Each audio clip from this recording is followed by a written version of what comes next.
સુરતમાં માથાભારે ઈસમો માથું ઉંચકી રહ્યા છે। પોલીસ તો જાણે કોઈ ડર જ ન રહ્યો હોય તે રીતે લોકો હેરાન કરતી આ ગેંગની સામે કાર્યવાહી ન થતી હોય તેવા દ્રશ્યો જોવા મળી રહ્યા છે। લિંબાયત વિસ્તારમાં કુખ્યાત MS કંપની ગેંગના સાગરીતો ખુલ્લેઆમ હથિયારો સાથે ફરતા જોવા મળ્યા હતા। આ અસામાજિક તત્વોએ અનવરનગર આંજણામાં હથિયારો સાથે રહેણાંક વિસ્તારોમાં તોડફોડ કરી હતી, જેના દ્રશ્યો સીસીટીવીમાં કેદ થઈ ગયા હતા।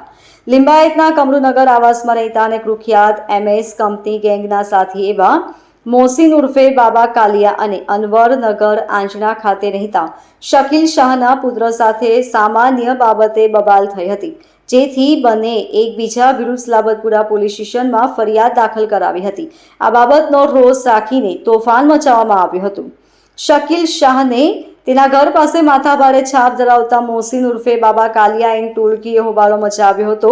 પોલીસ તંત્રના કોઈ પણ પ્રકારના ભય વગર હથિયારો સાથે હિંસક હુમલો કરવામાં આવ્યો હતો। સમગ્ર અનવરનગરને ધમરોળવાના સીસીટીવી સામે આવ્યા છે, ત્યારે પોલીસ આ અસામાજિક તત્વો સામે યોગ્ય કાર્યવાહી કરે તેવી માંગ ઉઠી છે। Bureau report LK star news, Surat.